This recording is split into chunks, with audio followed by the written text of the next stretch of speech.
Welcome to Fairy Tale Theater.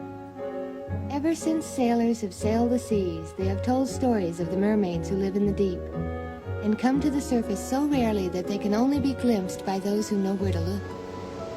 For the flash of a little white arm in the curl of a wave, for the glint of a tail rippling the waters of a quiet cove, for the glimmer of a small fair head peeping from behind the rocks, just as a wave breaks over them.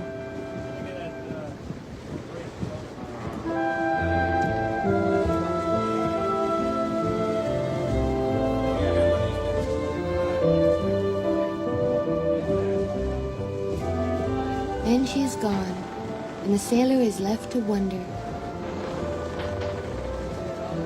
Yet once upon a time, one mermaid did tarry long enough above the surface to encounter a handsome young sailor and to hold him in her arms. This is her story, the story of the Little Mermaid.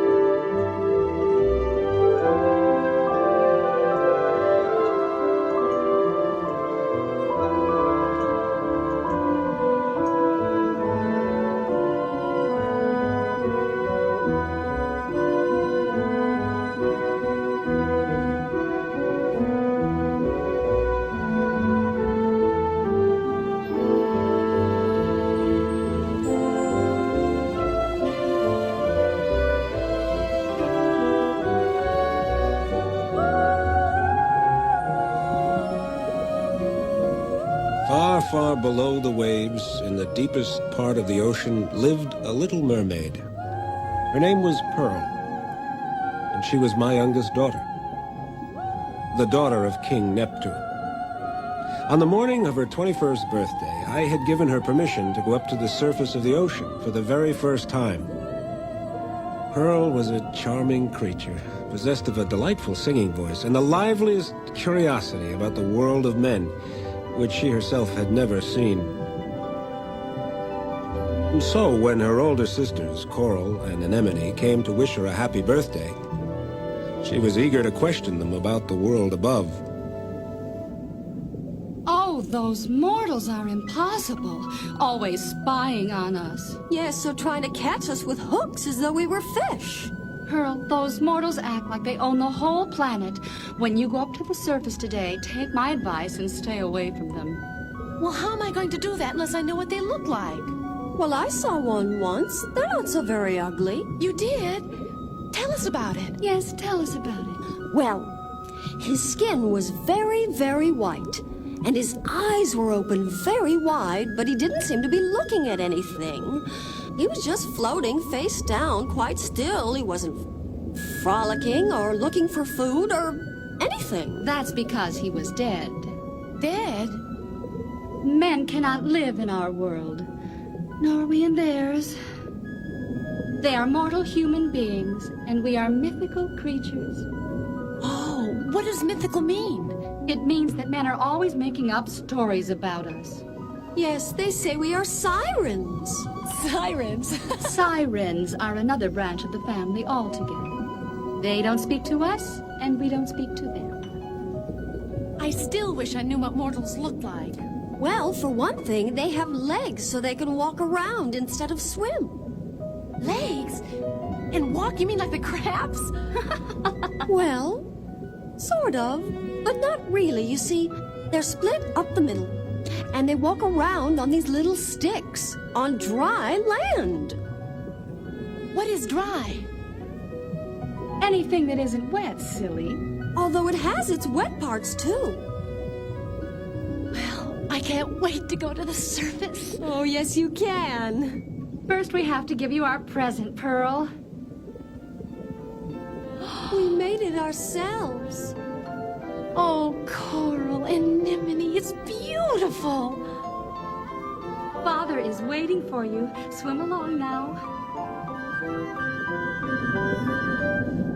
Among underwater circles, King Neptune was still considered a very handsome ruler. And if over the years my figure had thickened slightly about the middle, why, my beard had grown almost long enough to cover it.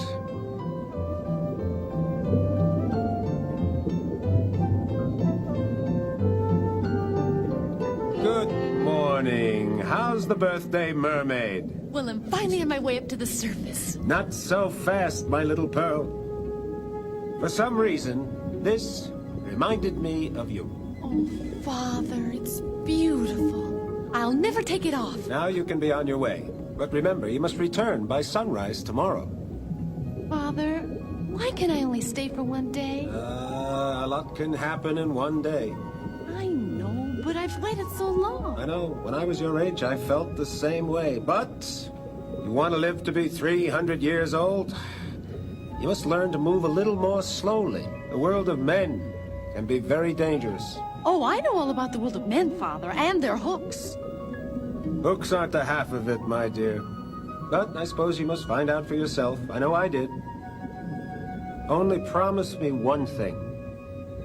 You must never forget that this is your home. This is where you belong, little pearl of my heart.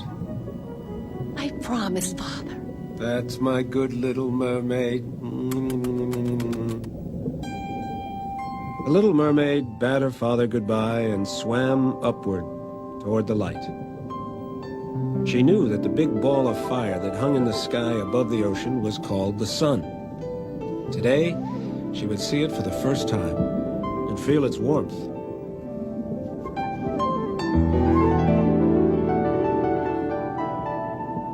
She had spent so many hours imagining what the world above the surface of the ocean would be like, when at long last she saw it for the first time. She could hardly believe her eyes.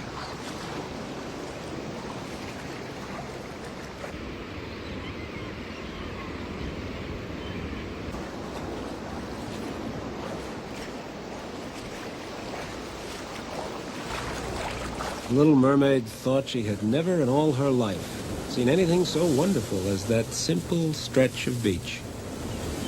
And then she saw him.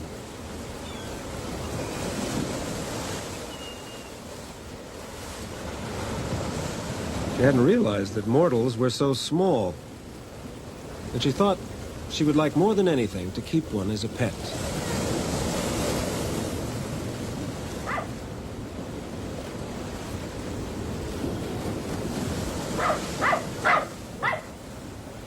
Frightened by the small, furry creature that made such fierce sounds, she swam farther out to sea.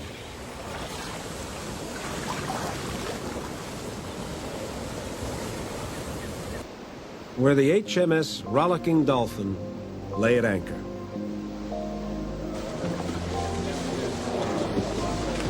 All right, me I want everything ship-shape and Bristol fashion by 8 bells. Belay that, you lubbers! I want you to gudgeon the brace bumpkin to the whisker boom and leach the boat rope to the cringle head, or I'll streak every man jack of you from the forecastle to the poop deck.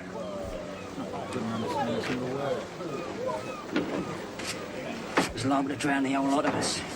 Well, don't tell me an old sea dog like you was afraid of the water. Oh, no, water's all very well in its place. A little hot water in a teapot, for instance. You mean you didn't want to go to sea? Oh, no, now that I'm aboard, I love it. I can't get enough of it, really. No. There's nothing like the Navy. The sea air, Seasickness, exotic ports of call, the bad food, the constant back-breaking toil, the excitement of a storm at sea. the danger of being swept overboard in an hurricane. Marvellous, really, isn't it? Marvelous. Marvelous. Of course, it's different for you, Your Highness, what with you being prince and all. What do you mean? Well, the fun's over, isn't it? And no more carefree sailor's life for you. I mean, you have to go back to the palace and bore yourself to death, sitting in the lap of luxury while gorgeous naked women pop peeled grapes into your mouth. Poor lad, it's hard, dreadful hard. But it is my duty. The sun was already dropping into the ocean when the little mermaid reached the ship. She knew it for what it was, for since her childhood she had seen the shadows of other ships as they passed over her underwater home. Now here was just such a ship, peopled by living, breathing mortals.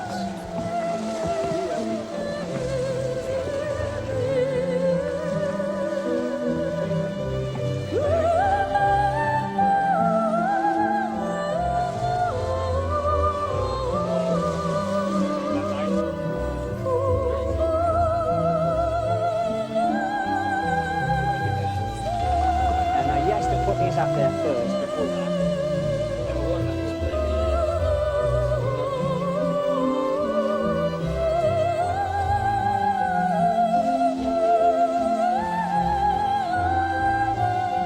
In the deepening twilight, his eyes were as blue as the sea. And when she looked into them, the little mermaid lost her heart. give us a hand then, will ya? Where's the rum? Hold your horses, the rum's coming. Rum's coming. Let me get you a good Bring that keg over here. Oh, Lord, it's heavy. Gently, gently. Here. Put the rum on top of the powder keg. Right. Hey. Mind the gunpowder. Hey, thanks. Give it over the hatch. Aye.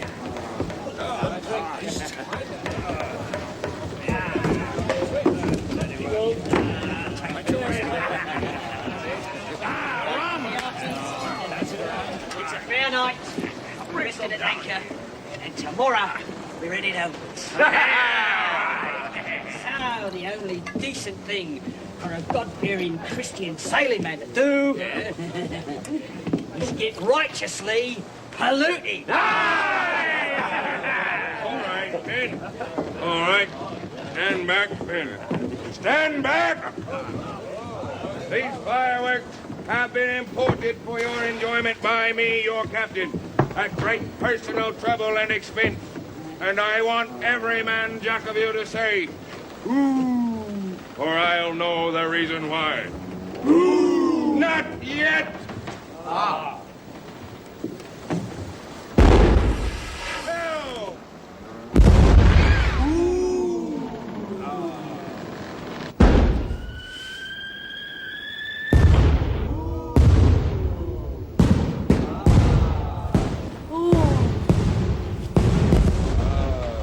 Rum. What you drinking?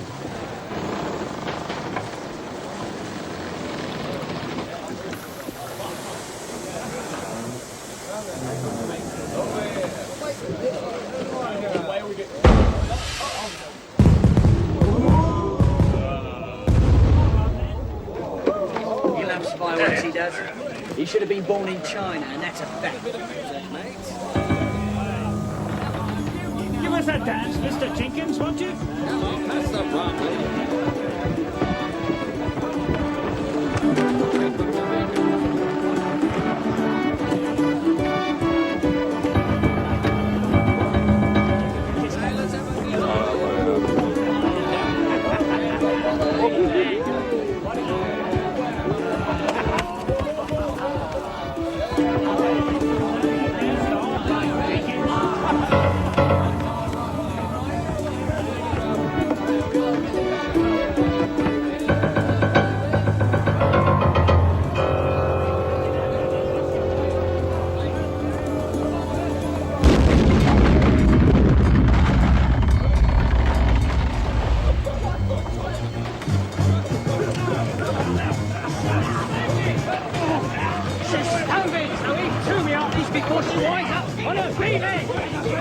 Mr.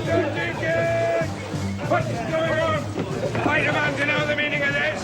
You and your fireworks are going to blow up the old bleeding ship. I beg your pardon, sir. Nonsense! How can you say such a thing? You asked me, sir. Abandon ship! Wait! Stop! Only the captain can give the order to abandon ship, and I gave no such order! Abandon ship!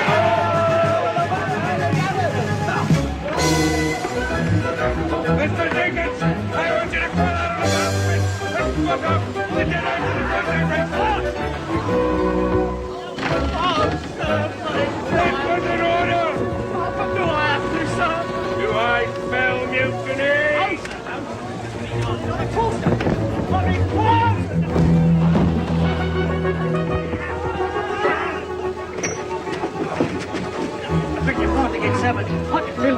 Nonsense! I'm on fire! I'm on fire!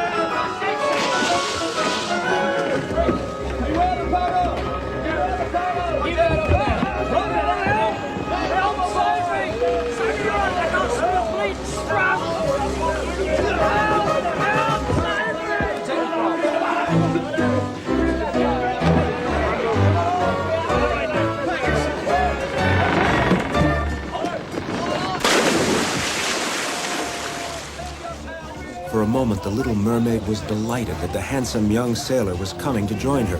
But then she remembered. Only if he were dead could he visit her father's palace. No, he must not die.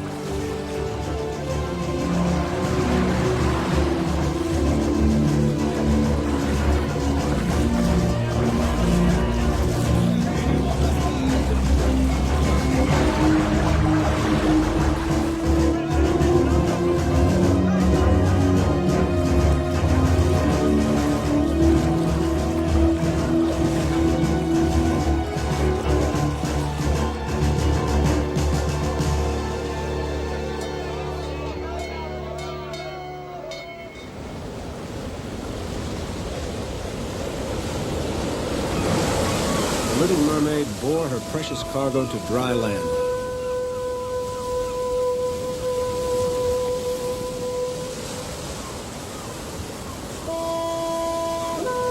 She was determined to save him.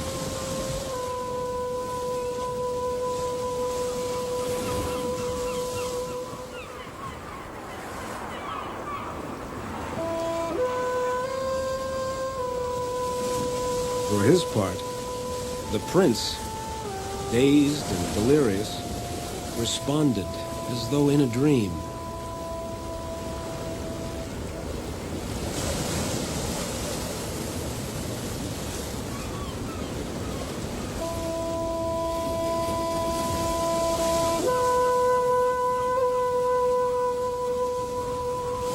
By now it was long past sunrise. And the little mermaid did not know what would become of her if she disobeyed her father and remained above the surface for another day. Sadly, she returned to her undersea home.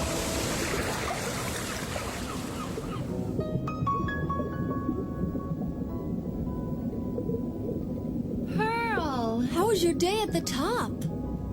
Father, I must return to him right away. Well, first you must tell me what has happened to you, Pearl of my heart. I met someone. Ah, Well, our little sister is finally in the social swim. Come on, Pearl, don't clam up. Tell us, what was he like?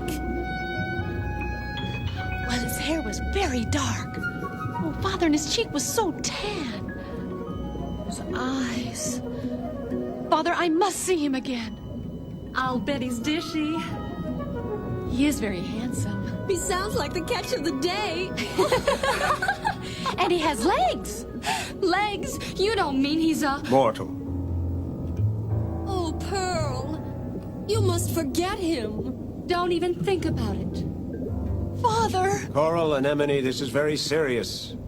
Your little sister has fallen in love. What is love? Love is the most dangerous weapon that humans possess. It can stab you deeper than any barb or spear. And once it has pierced your heart, your life will never be whole again. But I saved him, Father. If not for me, he would have drowned. And drown he will if he returns to the ocean with you. You must forget him. Well, I can't. You must, or else you will never find happiness. Well, if I can't be with him, I'll never be happy again. Of course you will. Of course you will, my little Pearl. There is no room in our world for human love.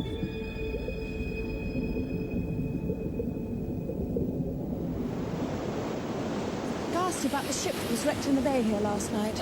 Dreadful catastrophe. So I've heard. But his thought makes me feel quite safe. Yes, but what a relief that almost all the sailors were saved. What a daring rescue. Or so I've been given to understand. Very thought gives me palpitations. Oh, yes, a girl could positively faint away from all the excitement going on around here. If she could only get to see some of it for herself. Oh, sea shipwrecks? Meet sailors? Your Highness, very thoughtful with your quite pale. Hello. I think something's finally about to happen.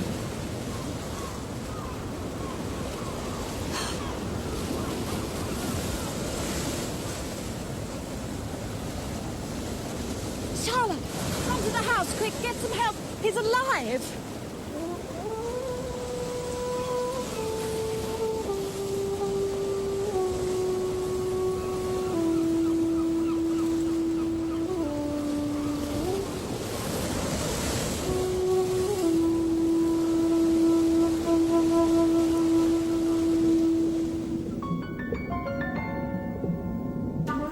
Despite my warning, Pearl was determined to see her beloved again.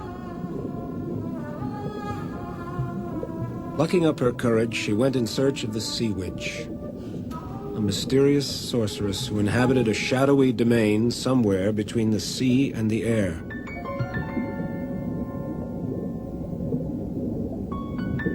Little Mermaid knew that the Sea Witch exacted a bitter price of all who trafficked in her magic. None who visited the Sea Witch's cave returned unchanged. And some never came back at all.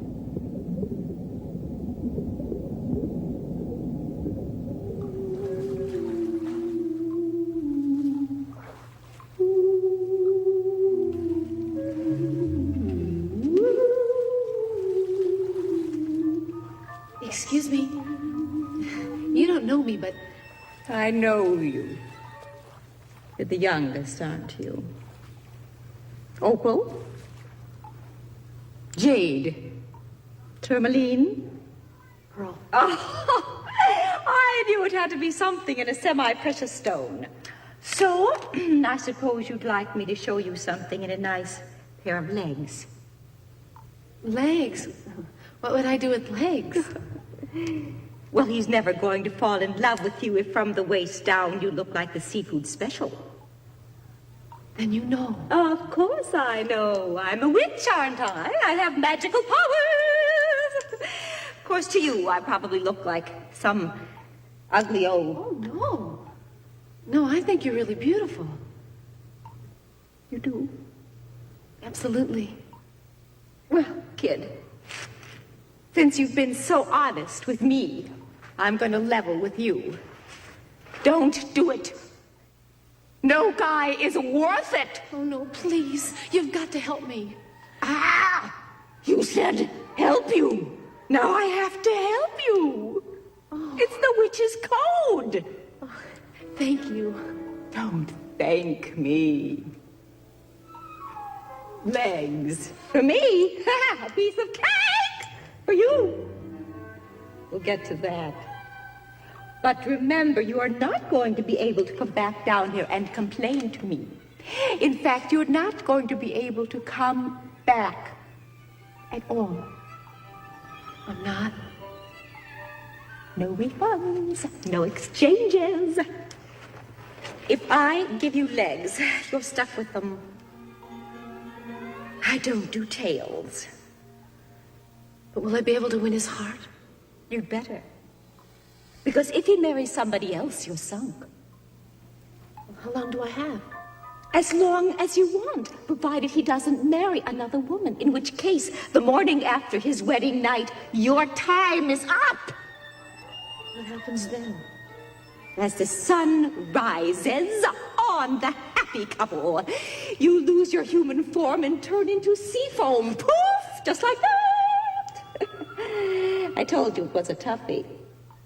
You haven't said anything to change my mind? How are you on pain? Because when you drink the witch's potion that changes your fish's tail into human legs, you will feel as if you are being cut in half by a double-edged sword.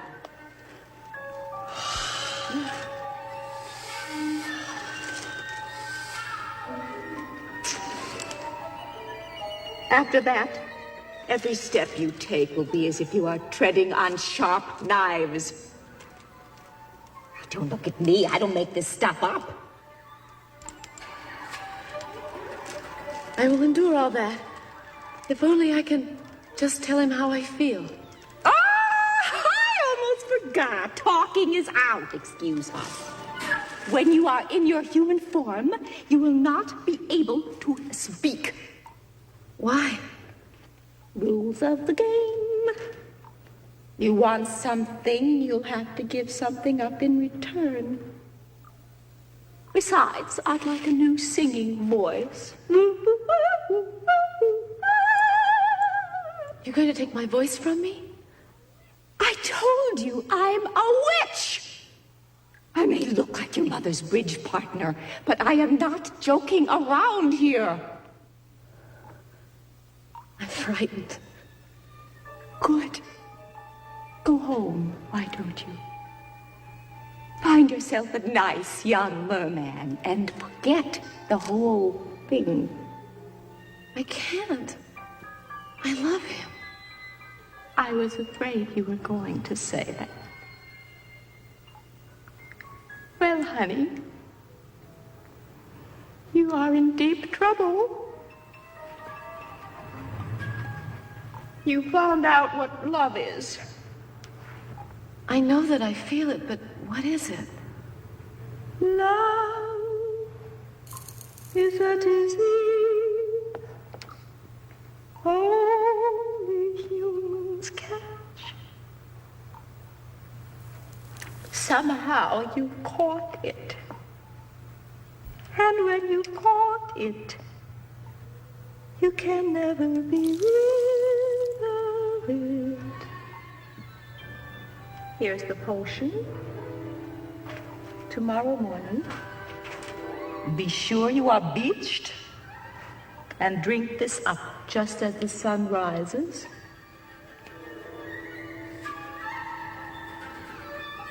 Thank you.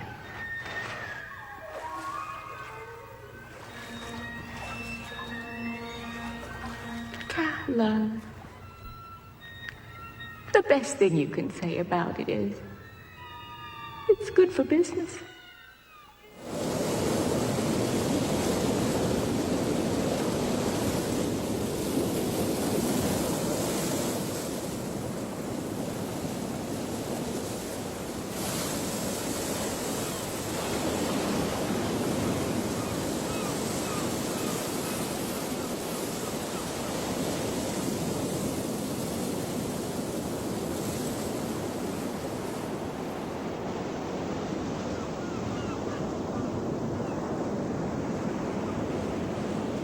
You know, it's really rather ironic my running into you like this.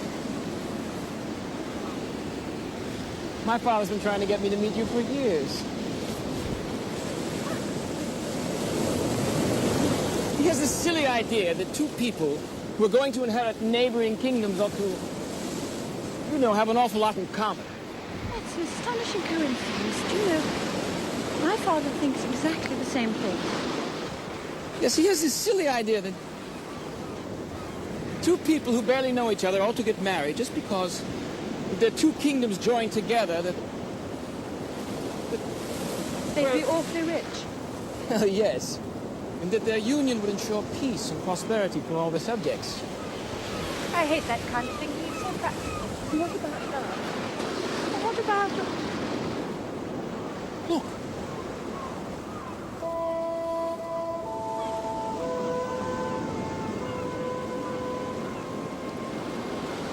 This is exactly where I found you.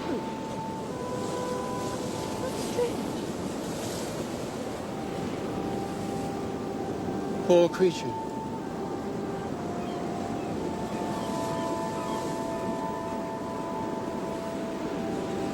I have the strangest feeling I've seen her somewhere before.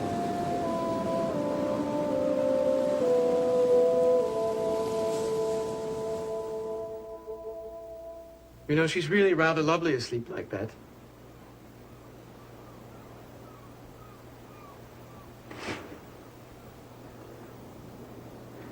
And even more lovely when she's awake. And how are you feeling this morning? Oh, poor thing, I don't think she can speak. Amelia, I believe she can understand what we're saying. You can, can't you? I wonder where she's from. Are you very far from home? Andrew, she's not deaf. Oh, no, quite. Are you quite alone in the world? With no one to look after you? Do you wish to remain here with us? Just until you're feeling better, of course. Then so you shall. This is Princess Amelia, and I'm Prince Andrew. Oh, no, don't try to get up. Please, not until we fetch you something decent to wear. No, Andrew, you stay here and look after her. Yes. Well. Breakfast, thank you. I hope you like breakfast. It's my favorite meal, actually.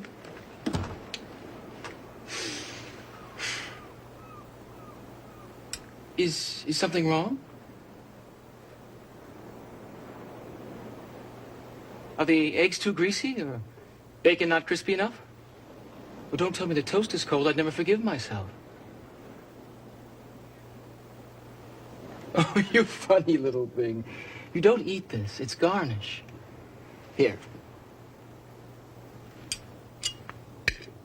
Try some sausage.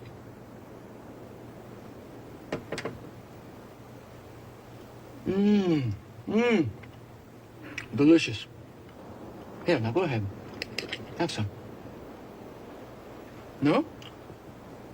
All right, I'll eat it then. I'm starving. You can't exist on air. Tell me, what do they eat for breakfast where you come from?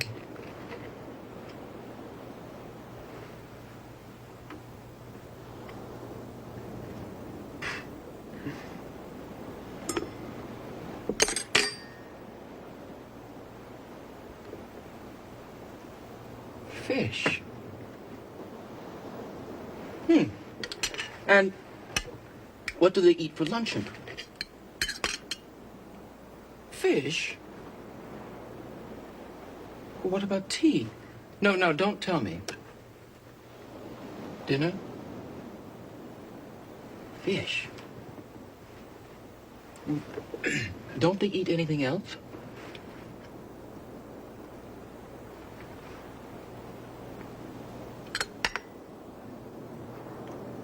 Clams. And oysters. How extraordinary. You really are quite the little sea sprite. We shall have to find you a name. Yes, what a beautiful pearl. Yes, and a beautiful girl, too. Girl. Pearl. Oh, I see. Pearl, that's your name. You really are truly adorable. A little pearl from the sea. Oh, I was just showing Breakfast how to eat her pearl. Pearl, how to eat her breakfast. Oh? Yes, it's really the perfect name for her, you know. Her being so rare and precious and coming from the sea and everything. I mean... The sea has been uncommonly generous this week. Hello, Pearl. This is for you. Oh! Oh, yes. She really is rather precious, isn't she?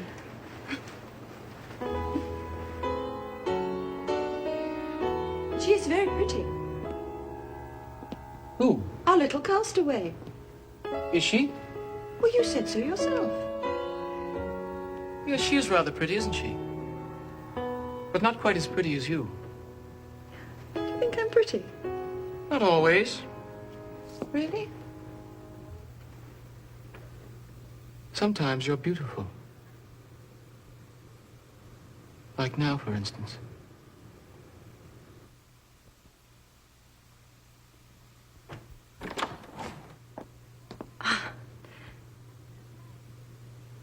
I'm so glad you chose this moment to join us. Don't tell me this elegant young lady is the bedraggled little waif we fished off the beach yesterday. It is quite a transformation, isn't it? From sea urchin to a... What would you say she reminds you of?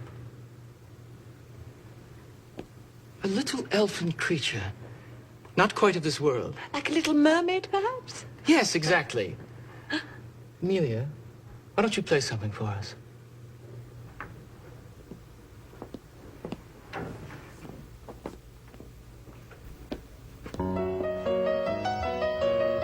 Do you like music?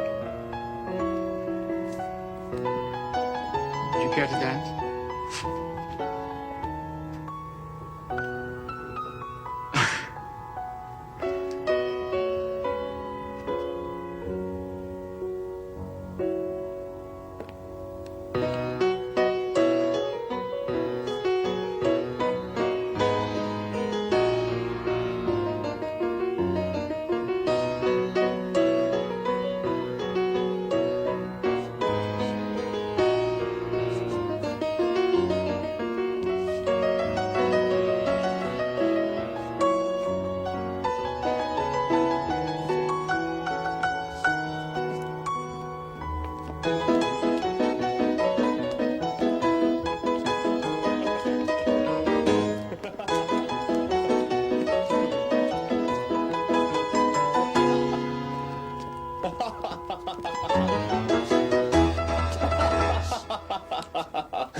That evening, the Little Mermaid's sisters sought her out and implored her to return to them and to her undersea home.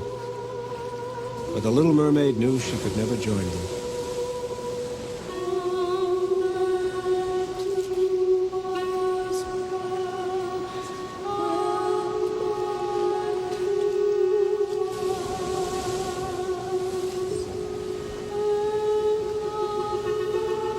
The Little Mermaid thought of her father and her home beneath the waves, and her heart was full.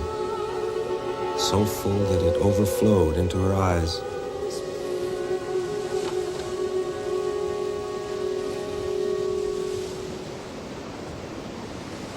Did you hear singing just now? What's this? Are these tears I see?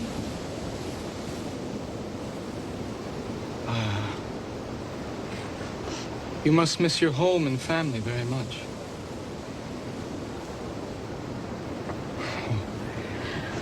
Poor little waif.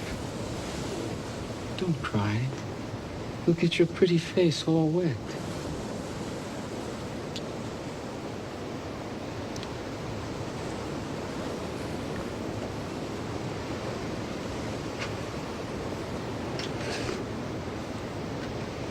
Forgive me, I didn't mean... I mean... You know what I mean. I'm sorry. Excuse me, I must go. Though touched by her innocence and beauty, his heart and hand rightfully belonged to the Princess Emilia.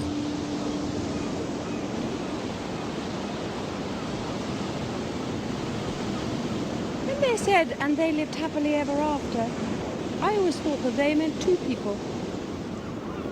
Well, now we're alone and I'm in no position to take advantage of it. You are heartless. Completely. Here, help me up. Not yet. Andrew, you are about to ask me to marry you, are you not? I'm going to get down on one knee. Then I may as well tell you that I'm completely resolved to accept. Oh, dearest Amelia. Didn't we sound blissfully happy? Like the fact that we are fulfilling our parents' fondest wishes. Yes, despite that. Dearest Andrew. I expect it's inevitable that once in a while we shall have lovers' quarrels. Yes, I expect so. And then we shall kiss and make up. Perhaps. Well, let's practice. What, quarreling? No, the other part. Certainly.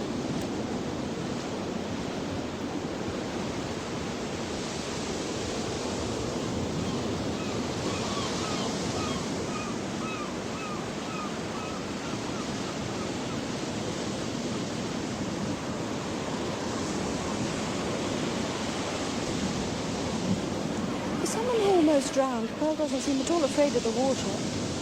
Perhaps she really is a little mermaid. Well, in that case, there's just one thing to do with her. Tommy Harpies!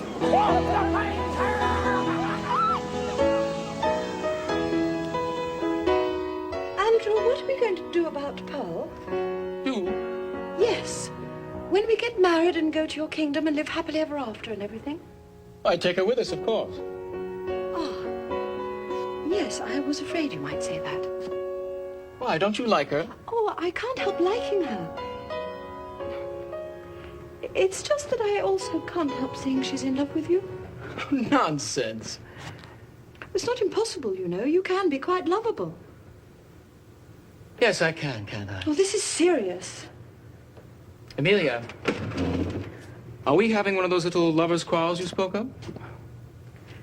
I just wish that you'd speak to Pearl about it. Well, why didn't you say so? I will go and speak with her at once. Oh, poor Pearl. If you didn't love me, I'd be heartbroken.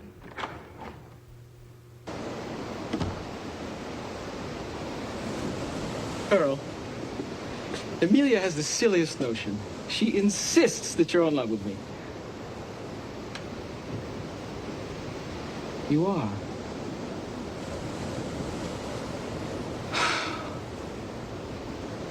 Pearl, I do love you. But I'm not in love with you. I'm in love with Amelia. And we're going to be married. We're both very, very fond of you. And we want you to be happy. And to be happy for us. Oh, Pearl, say that you are. I mean, I know you can't say that you are, but you are happy for us, aren't you?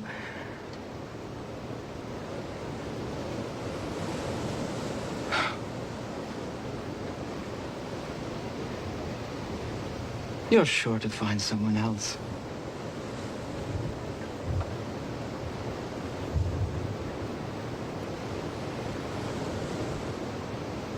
I thought you knew.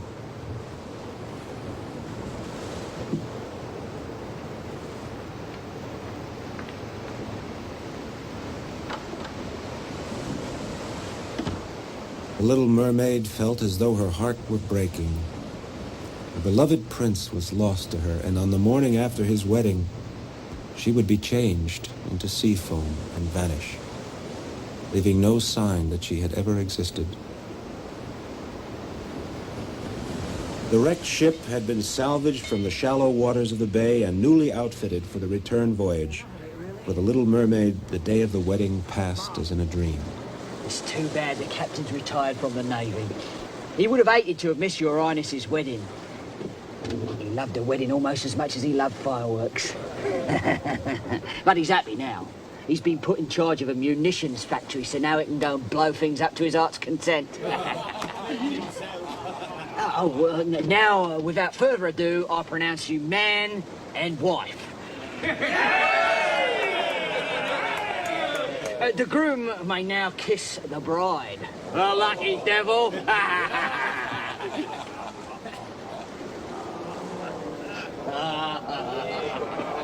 Yeah, whoa.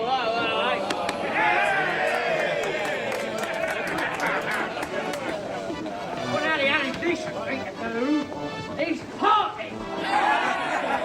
The pain the little mermaid felt now was sharper than any she had ever known, for she realized that with the dawn she would lose her human form, and her spirit would dissolve into sea foam, and her beloved prince would never know what had become of her.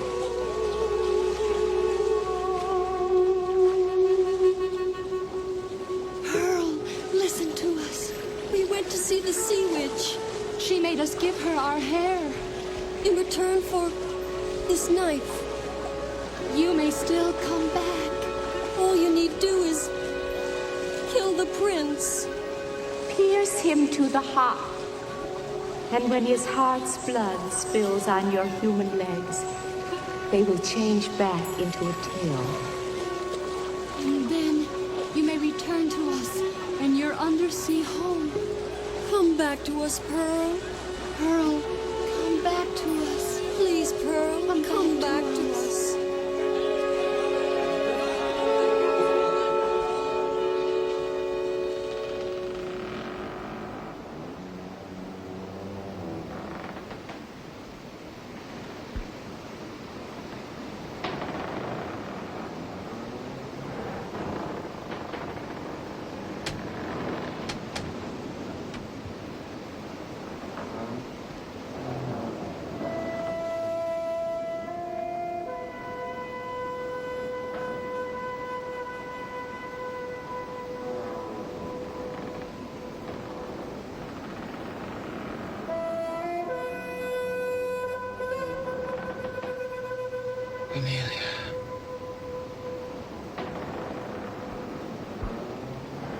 The little mermaid lost all hope of capturing the love she had risked everything to win.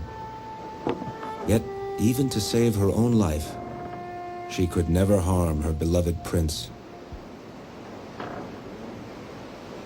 She felt her human body vanishing, becoming transparent.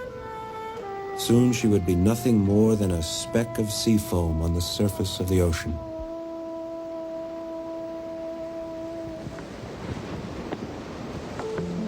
And yet the little mermaid did not vanish, did not turn into a speck of sea foam. Because she loved so generously, with no thought of herself, my precious youngest daughter was permitted to become a spirit of the air, guarding and watching over the royal couple for the rest of their lives, which were long and happy. And even today, the spirit of the Little Mermaid befriends and protects all those true lovers whose love is as deep as the ocean and as true as her own unselfish heart.